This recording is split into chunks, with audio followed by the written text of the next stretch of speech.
All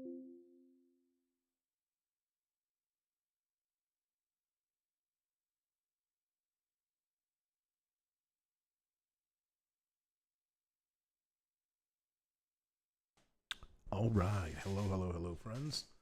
We are about to start here. We are about to begin the recording of the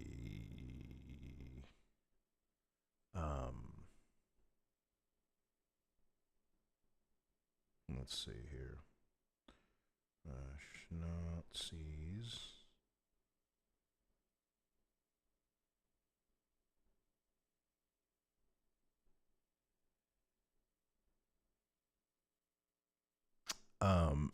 Yeah, we're getting ready to record the show, so thank you for hanging. We're doing a little testy poo because tomorrow we got to record the Sanford sit down because, man, Austin's moving.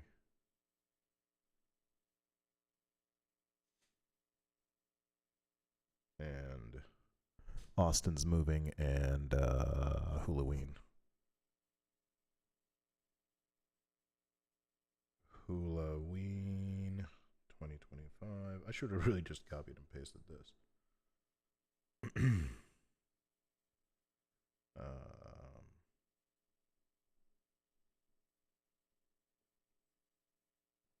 All right, we're getting ready to start here in just a moment. Let's play a little bit of music real quick here, just to kind of break it up here. I'm trying to find a little backstabber here.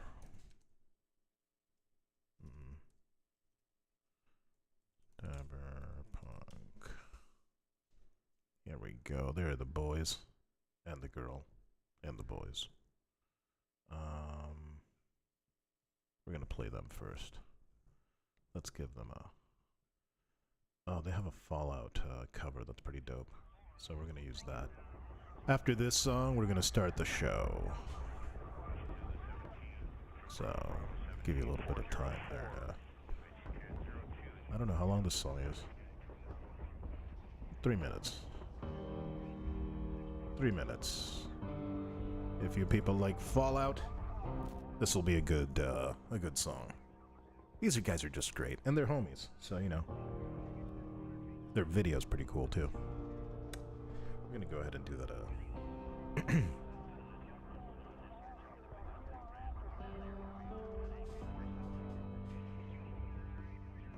Let's see, copy that. There we go. Oh, you know what? I forgot to... We're gonna...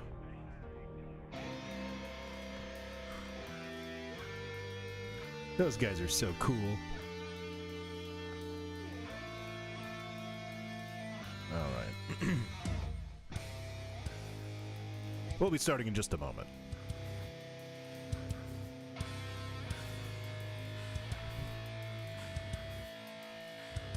I'm really glad that this thing is powerful.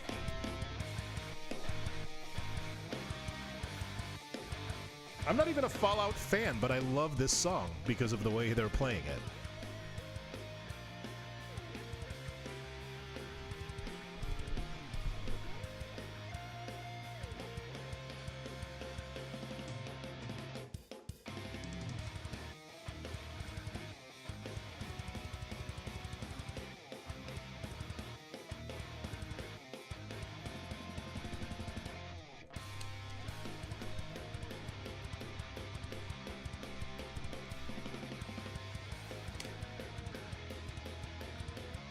Alright, we're gonna apply that.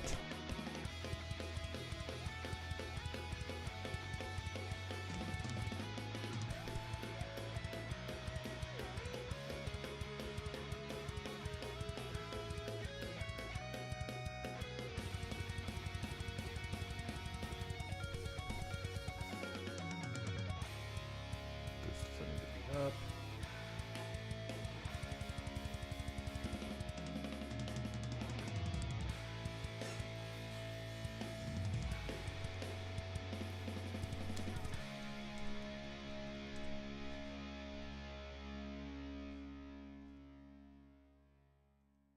Are they done?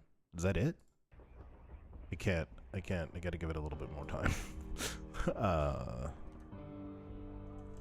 I'm trying to do this all at once. I'm in the background doing stuff. I'm not just hanging out. There we go. We're up there. We're live here. We're live there. We're live everywhere. This one can go over here, I guess. No. Thank you for coming to my test. My testing grounds. I'm closing up a bunch of windows here to keep it more organized. And we're gonna look at some stuff and talk about things. So I appreciate you. Jump on.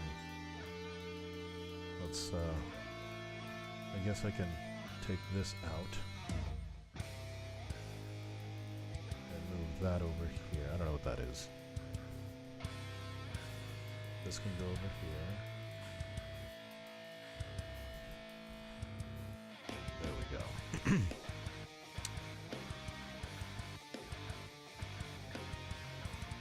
All right. 60 seconds and we're starting.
The N.FM, I am DJ Zwain. This is the Hijack. Thanks for hanging out. We're just doing a little testing with all of the new stuff that we have going on. We have a couple shows that we do around here, and well, these kinds of shows take a bunch of different things that we need to do and need to test, and that's why I'm doing this show. Also, I have a bunch of stuff that I wanted to talk about, and I just didn't have a place to do it, because right now, the show that we are doing next, tomorrow, it has taken up a lot of my time. It's called the Sanford Sit Down, and we're just trying to get it streamlined. It always takes a little bit of time to get a new show started, get a new show on the road, as they say. And yeah, so I'm kind of working out the kinks with the new system, the new streamlined system, to get everything done the way that I wanted to do it. Because, like I said, if you don't organize yourself on this stuff, you're going to spend a lot of time doing stuff that could have been done in half the time. So, thank you for hanging out. My name is DJ Zwain. In case you have not noticed, I am the host, and we have a few things to talk about. One of the things that caught me by surprise was yesterday. Yesterday I got I guess I got raided by some Nazis? Yahtzees? I guess I'm not allowed to say that word. Yahtzees? Snotzees? Whatever. So these dorks, I guess, found my they found my Facebook, or my they found my YouTube, I guess. And once they did, they put it in a Reddit thread or something, and some of their homies, I guess, came by and kept asking me things like, how do I feel about Jews, and how do I feel about black people? I'm like, what is going on right now? What gave these people, this is my first thought, what gave these people the idea that I was going to be one of them? That was my first thought. And then my next thought is, oh, these guys are, immediately was like, oh, okay, these guys are just trolls. Okay, got it. So these guys are out here trolling. And it dawns on me that these people are just, they are coordinating to come on somebody's live and just talk and like say things that are, be edgelords. I don't know what they were trying to accomplish, but it took them a little bit to realize that they were not very bright. So it took them a little bit to realize the fact that I just don't care. Like if you guys think that you're that you're affecting me that much, it's kind of sad, honestly. So I'm glad that these dorks, quickly figured out that I was just not about it. I was not about that life, and they bounced. So that was a very good thing. Now, I think, and this is the only thing that I can think of. The only thing that I can think of is that there has been an influx of people that are not people that think that because I am pro-Palestine that I am anti-Judaism. And I am no more anti-Judaism than I am anything else. Christianity, any of that. I'm an atheist, so like to me, whatever. As long as it doesn't infringe on my rights, I don't care. Zionism, however, which is completely different from Judaism, is actually what I don't like. That's what I hate. So when these Snotzees decide that they're going to be showing up on my socials and saying unsavory things, you would think. I guess you don't think that it would take them this long to figure it out, but thankfully they're no longer the issue. But the only thing that I can think of that triggered that was the fact that I said that I was pro-Palestine and that I talk shit about Zionism because, deservedly so. Very, very weird. We're going to talk a little bit about Palestine here at the end of the show and all of the things that have happened because we had my buddy Remy here, and he was really insightful. Actually, I probably credit Remy for being the person that really got me informed about Palestine to the point that now I am very much anti-Zionism, and I grew up, very much pro-Zionism. I grew up as an evangelical right-winger, and I went from that to, well, now I'm basically a communist. So, and it's not a scary word, it's not. It is to people that mistake communism for what they've seen in places like Venezuela or Cuba or anything like that. There's definitely bad examples, but I can give you a bad example of capitalism. Like here. Here. We have a president that is currently demolishing one part of the White House, like a historical part of the White House, to put together a ballroom when people can't even afford insurance, when people can't afford groceries. It's cartoonish. It's literally the cartoon version, and I've said this before, of what I thought was going to happen. So I don't know why I got into that rant, but either way, this is very much a train of thought type of thing. I have a few things that I want to talk about, but this is very much a train of thought type situation here, because there are things, like I said, that I've wanted to talk about over the last few weeks that that I wasn't able to talk about until now. So I just didn't have the time to put it together. But first, this is my last episode before. One of the last shows that I record before I go to Hulaween this year. Hulaween 2025 is upon us, ladies and gentlemen. It is upon us, and for that reason, I will be incommunicado from a week from today, like right now, 166 hours from today. I will be in Live Oak, Florida, Live Oak, Florida, ladies and gentlemen, God's country. And I will be there to, oh, you know what? I did not prepare. I didn't prepare. Hulaween. We're going to look through the Hulaween lineup. Hulaween 2025 lineup. Let's just go through and see who we are going to see.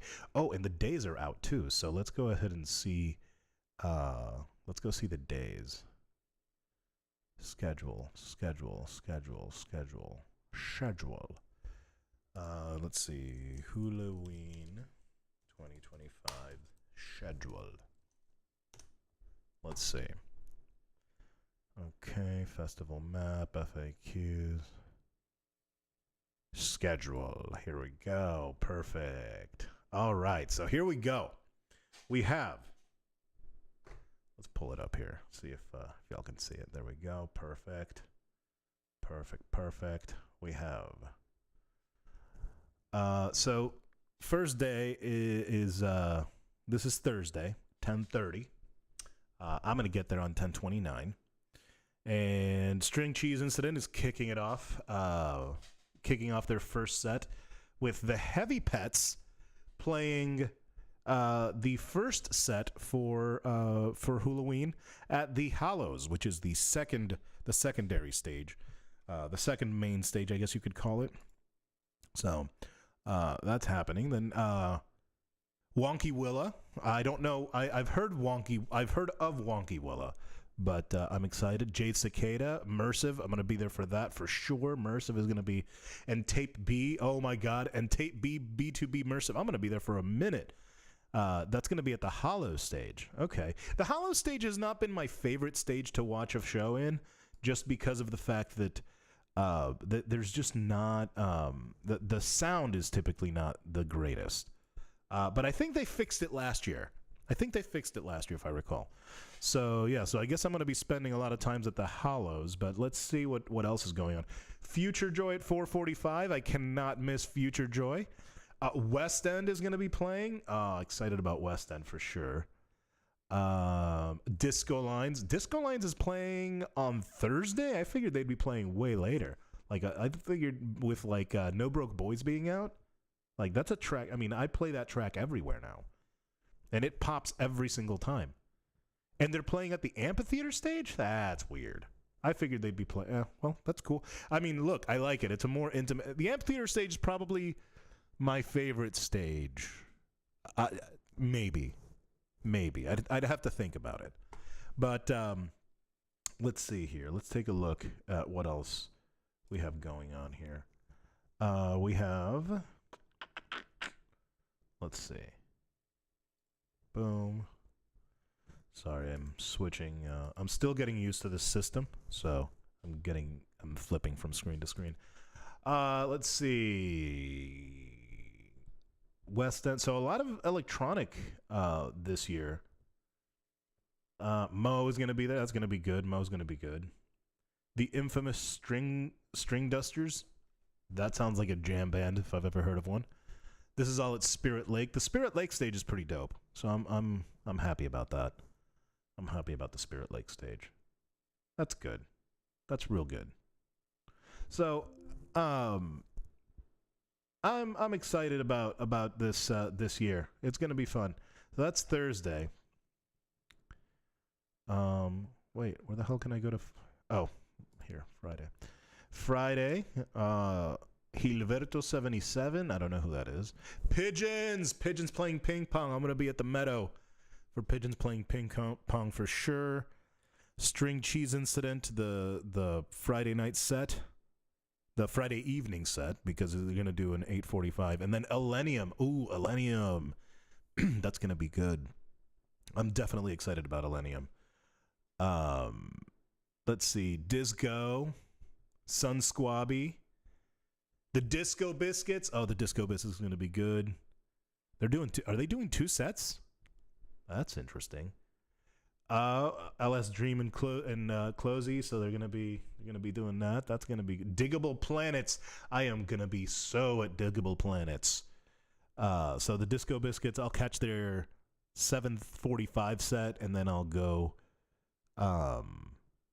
check something else out, and then at 10 I will go to Diggable Planets. I think that's the way that's gonna go. Oh, Anderson Paak, DJ Pee Wee, that's gonna be a good set at the amphitheater stage. That's gonna be fun. And then Tin Liquor DJ set, okay. Tractor Beam, and then there's surprise sets at 2:45, and that's at where? Oh, that's the Off Limits stage. Okay, so that's the late night stage. That's gonna be fun. That's gonna be fun, and that's Friday. Now Saturday, November 1st. Let's see who we're. Obviously, String Cheese, Parcels. That's gonna be cool. I'll be checking out Parcels for sure. Frank Moody. Let's see who else. Dr. Fresh for sure. Zed's Dead probably. Zed's Dead's fine. They're cool. Let's see. Afro Beta for sure. The Schnozberries, absolutely. Gorgon City for sure. Dogs in a Pile, what? Yes. And then surprise sets from 2:15 to 3:40 a.m. I need to find out. I'm gonna try to summon my my industry homies. Maybe they can give me a quick one to let me know who's playing. Let's see. All right, Shadowgrass. So Sunday's really my chill jam band set. J-Rad's gonna be there. That's gonna be good. A-Trip. All right, cool. I could get into some electronic at the end, maybe at night, maybe like a little bit of a. Last year, I got down at on a Sunday night, so that was pretty cool. And then surprise sets end at 10:30 p.m. So obviously because everybody's leaving on Monday during the day. Ugh, that's gonna be. I can't wait. All right, so let's talk about this local one. This local story. We have Austin's Coffee is moving. They are tearing down the old building. That building has a lot of history for me. My last, I would say, serious relationship. I met her at Austin's Coffee. I met a bunch of buddies, guys that I consider dear friends of mine now, that I met at Austin's Coffee. It was a great place. It is a great place. It's moving. It's not going away, but it is moving. And while it is going to be the same people or a lot of the same people and stuff like that, it is also not the same. It's not going to be the same. And it is a little heartbreaking. So, yeah, shout out to WKMG News 6 here in Orlando for this story. For years now, the city of Winter Park has been trying to alleviate traffic here at the intersection of Fairbanks Avenue and Denning Drive. I'm community correspondent Paul Giorgio. That finally might be happening, but it comes at the cost of a small business that many say is a community treasure. In fact, customers even set up a campaign to help save and relocate the business. So I came here to see what makes Austin's Coffee so special. Ladies and gentlemen, welcome to Austin's Coffee Jazz Night, one of the last jazz nights, if not the last jazz night. I should say that my time at Austin's Coffee was mostly during the Monday night hip-hop nights. So I would spend almost every Monday night watching a bunch of freestyle hip-hop heads just go up on stage, and of all different calibers, like people that are brand new, people that are seasoned vets. You had stars going in there. In fact, I have a video, I'm going to play it in a little bit, of Bushwick Bill of the Ghetto Boys just showing up and freestyling for 5 minutes. Now I'm going to show you a clip of it. The rest of it is on my page, on my YouTube channel. But It is you could see Bushwick Bill, or you could see somebody that right before him that had just started rapping. It was impressive. It was an impressive night of community, and I've actually DJ'd. I DJ'd probably 2 or 3 times. I DJ'd hip hop night, and it was fun, man. It was a good time. It was very very community oriented is the best way that I could put it. And shout out to RC, shout out to Kamo, shout out to Matt Ills, shout out to Isaac and Jordan. They all made that night what it was, along with obviously with everybody that showed up to perform. So shout out to them, man. They were great people. They are great people. They haven't died. They are still here, thankfully. To ever happen in this location. You could say Austin's coffee shop is imperfect and unpolished. And that's the I will say that sound system was awful. I hated that sound system. Its legacy. Oh, I lost my pick. Different kinds of, people expressing themselves makes for a different, feeling each night. There's Every night was very youthful different. energy surrounded by well-worn patina. Patina's a good word for it, yeah. I like to call it your favorite cousin's garage that got turned into a coffee shop. Coffee's great. Coffee's great. Drinks are good too. Notes of coffee and music have lingered in the air here for more than 2 decades. It's such a great little spot, man. It is such a great little spot. Bowling supplies right there. You got game boards behind us. Like, it's very much kind of built as a home. I feel like there's just a lot of little hidden nooks and crannies that reveal something really cool about this place. The building, no bigger than a New York City apartment, I love the brick wall with all the different little nodes. has housed a community. It's important because you can come to a place like this as an artist and get on stage. And shout out Sean. Shout out Sean. I hope he's still owning part of it. Get over the jitters. Our first set ever was here at Austin's. From music to comedy, every night of the week, this stage, barely a foot tall, has lifted aspiring artists. It's hosted over 70,000 performers on this stage, okay? That's Over true. 25 years of doing open mic nights all the time. The number 70,000. But now, the tiny freestanding building is about to fall. They're wanting to put in a turning lane to ease congestion. I'm trying to be positive about the whole thing, but us moving was not necessary, okay? This building is fine. Yeah. It has to do with politics, okay? Politics aside, imperfection may have been what sealed its fate. The building is too close to the road and stands in the way of construction. But when word got out, customers came to the rescue, starting a campaign to save Austin's. I'm the spokesperson for friendsofaustins.com. Or friendsofaustins.org, sorry. It's saveaustins.com. The nonprofit found a group of investors willing to save the business and move it down the road. I sat down with Richard Whitmer, one of the new owners. What do you think makes this place so special? Why do you think people were so drawn to it that they put out this campaign to save it? I think everybody likes to feel like they're part of something, and at Austin's we welcome everybody, so everybody can feel like they're part of something. In a time where so many are disconnected, Austin's provides a touch of authenticity. People don't need perfection, they need interaction.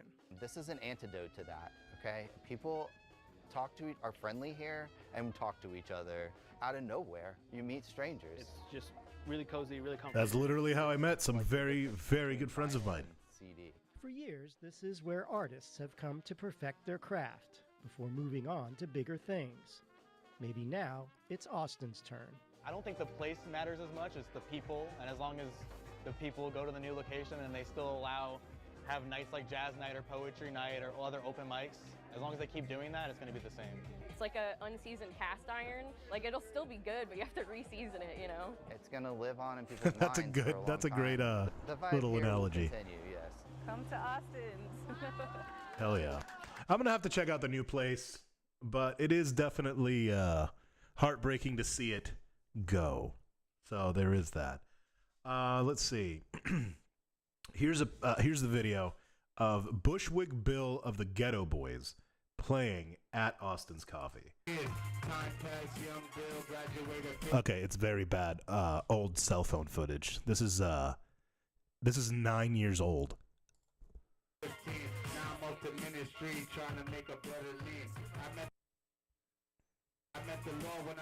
The Ghetto Boys are the ones.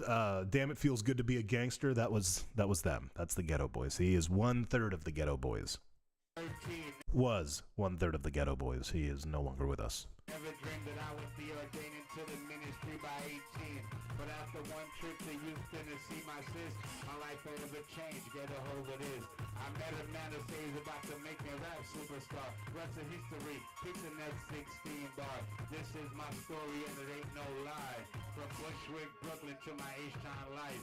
Seen the fame, seen the fortune, felt the nut. Yeah, so there you go. That's it was you know, Bushwick Bill. Shout out Bushwick Bill from the Ghetto Boys. But one of the things I forgot to show you. Here is a video. People ask me all the time when it comes to Hulaween. They ask me, you know, what is it like?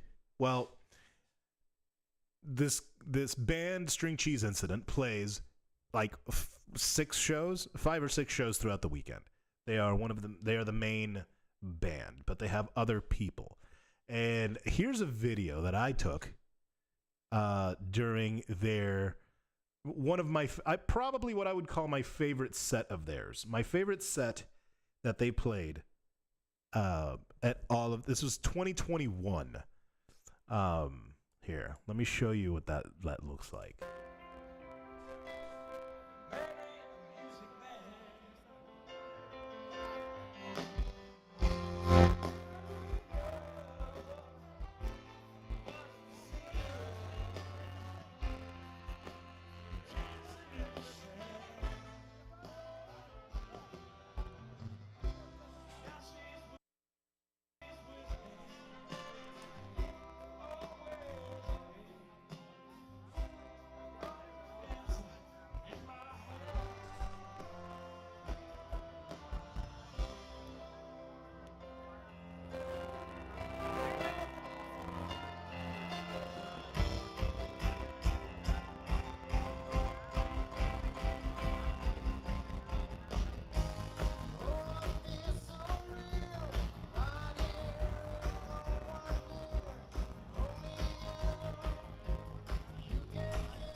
Look at that. Look at that. That'll be that's 2021.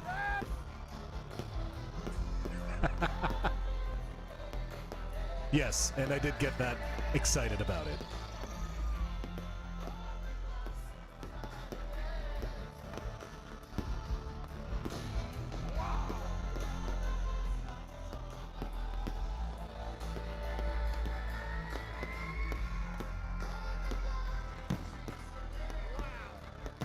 Yeah. So, like, that's one flavor. That's one flavor of this festival, right? That's one flavor, right? So right after this,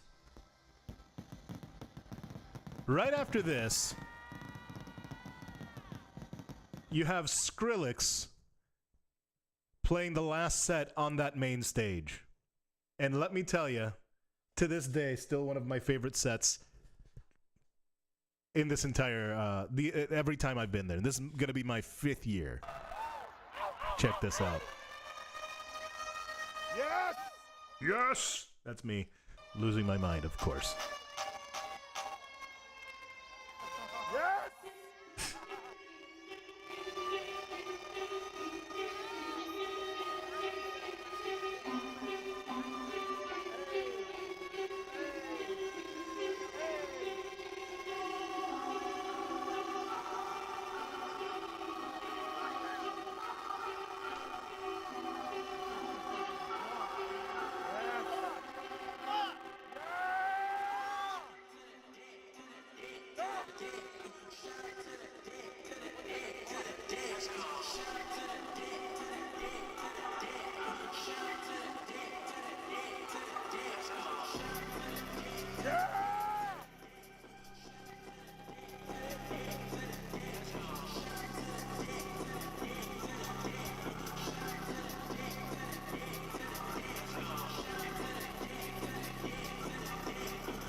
Yeah, it's gonna be that crazy. I'm so excited.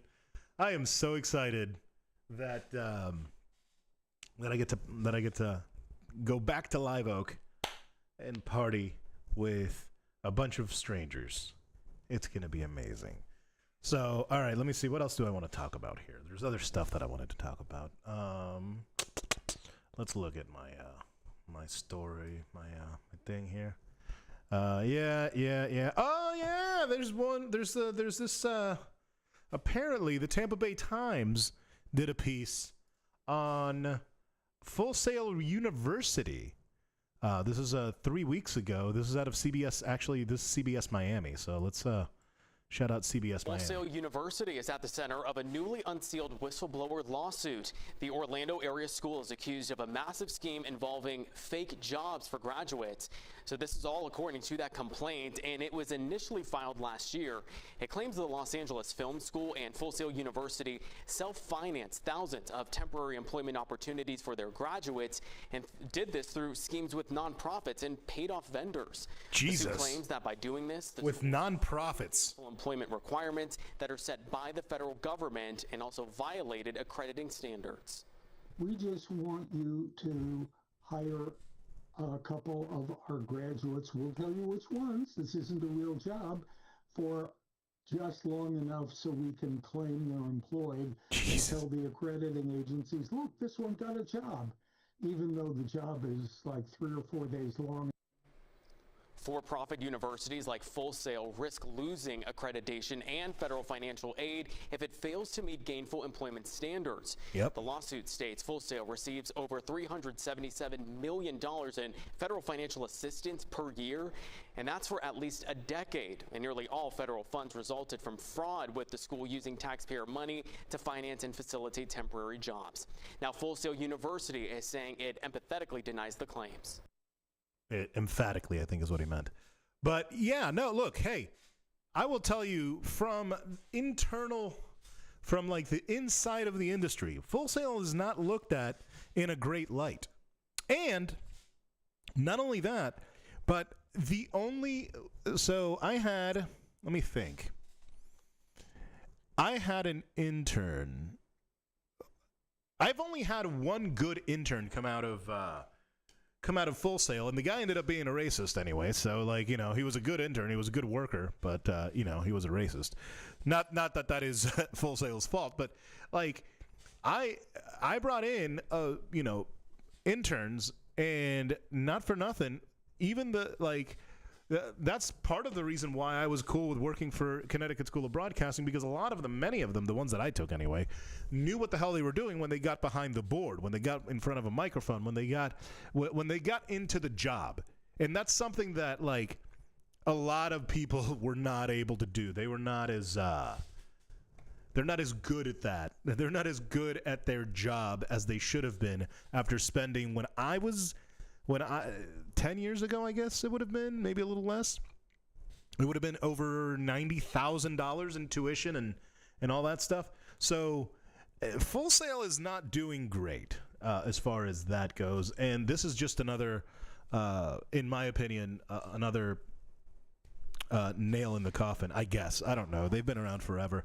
And from what I remember, and this is not something that I can, I remember hearing, this is all hearsay, that kids that were getting employed in things that had nothing to do with the industry, they were considering that gainful employment, which I find, I mean, not only do I find that crazy and just not, obviously it's scummy. It's scummy. And so, yeah, so watching that happen and watching them get called out once again, I don't know how much good that's actually going to do. So I have friends that actually work at Full Sail, and, you know, there are people that I know from Full Sail who have gainfully been employed in LA, in New York, in major hubs, even locally, where they have been gainfully employed and they have had careers. But that is definitely not the majority of the people. That is definitely not the majority of the people. And it's beyond the fact that it's a tough industry, because it is a tough industry. I used to be the campus coordinator for the Connecticut School of Broadcasting, and I can tell you that it is a tough business it's a tough business in general, but even more so when you have all of that debt and you have to you really have to, take whatever job you can. Like I said, there were people at the Taco Bell around the corner that were working there while or after leaving Full Sail, because you're not allowed to have a job. I don't know if that's still the case, but back in the day, they didn't even want you to have a job to be at Full Sail, because if you did, it would take away from your studies or what, I don't know, whatever. At the end of the day, it felt really, really, really scummy. So I'm glad that they're getting called out, and hopefully something happens with that. Hopefully something happens. But as we've seen with many other things recently, in the last couple of years, and more, that we don't see much change. And people have said that this No Kings Rally version 2.0 that came out, that we did on Saturday, that it didn't do a lot. Well, let me tell you, it had 7 million people show up. And these are you can't have 7 million politically active people out there. You're not going to have that. That's not normal. So what you had was 7 million normies that just see how bad things have gotten. 7 million normies. You had just all over the country. Orlando came out. 7 million, just to give you an idea. Orlando, I think, is 2 million people. Orlando proper has something like 2 million people, the Orlando area, I think. Don't quote me on that, but that is what, 3.5 times the 3.5 times the size of, or the number of people in Orlando that were protesting nationwide. Wild, dude. Wild. And you have, obviously you have the melon felon talking about how it was an absolute failure and blah, blah, blah. Shut up. You're just mad because it actually, it shows that you are the least popular president that has ever been presidented. So let's call it what it is.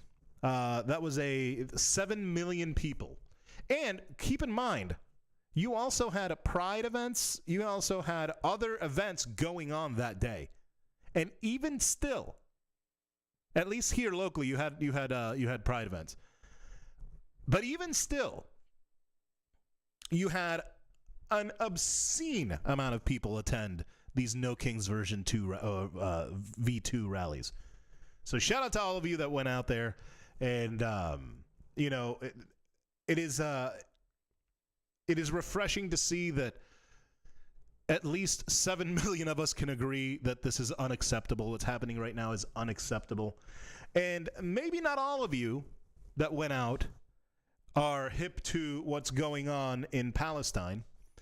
And I mean, at this point, I don't know how you can be oblivious to what's going on right now in Palestine with what Israel is doing with their genocide.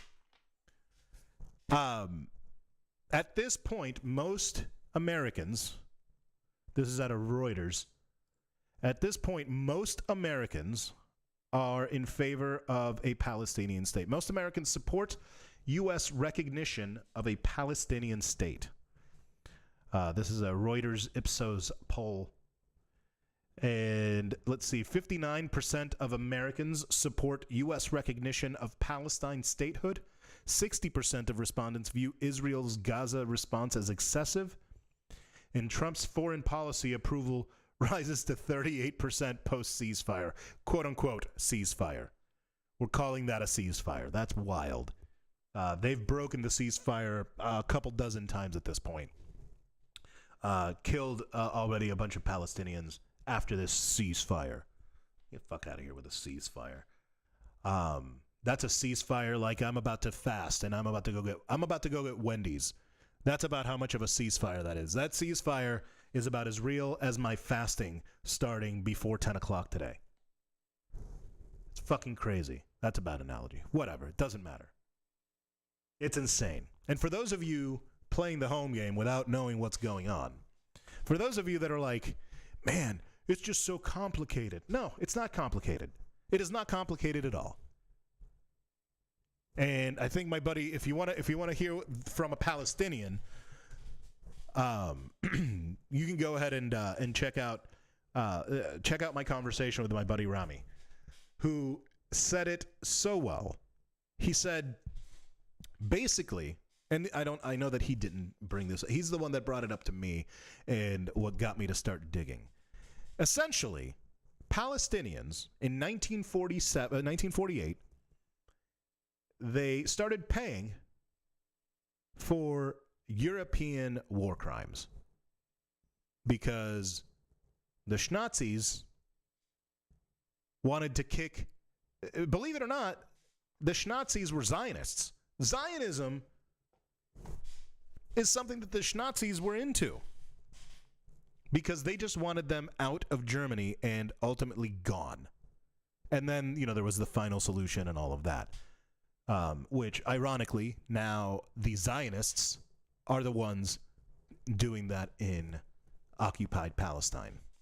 So, if you are, I'm going to leave it at this because I don't have, I didn't write anything down. This is much more of a, let me test all of this equipment to see if this system is going to work. Maybe give Kiltman some stuff to edit to see if he's up to it. But ultimately, at the end of the day, this is just another occupation. It's just another colonial. Benjamin Netanyahu is Polish. His last name, let me see. Hold on. What is Benjamin Netanyahu's birth name? It's Benjamin Milikowski. Polish. He was Polish, or he is Polish. Let's see here. Let's see. Let's find out, because I haven't even looked this up. Israeli politician who served as Prime Minister of Israel, blah, blah, blah, blah, blah. Oh, he was born in Tel Aviv, in occupied Palestine. Well, Milikowski over here. I'm not even calling him Netanyahu anymore. I'm calling him Milikowski.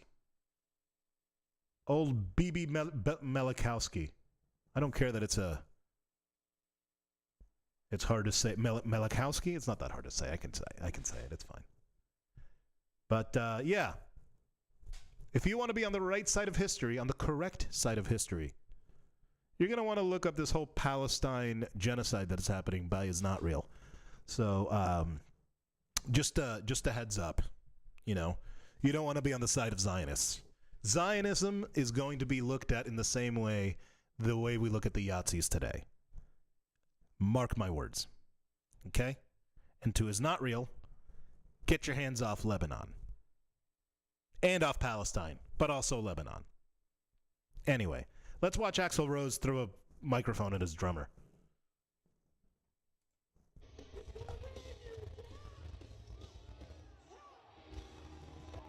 Hold on. Check this out. This is Axl Rose. This is one of those things that, like, really, I can't believe the balls that these artists, these 80s and 90s artists, 70s and 80s in this case, these guys are just so entitled and so anyway, I'm not speaking about all of them, but this one in particular is famously an awful person to work with. Listen.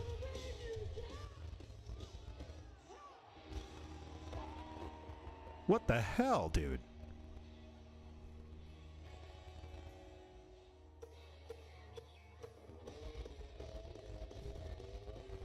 Yo.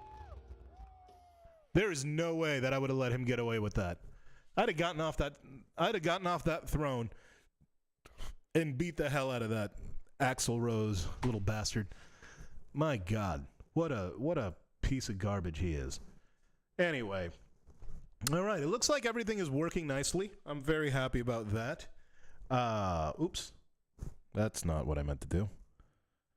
Yeah, let's not. Oh, shit. I have the wrong active screen. That's why. I'm like, why is this not working?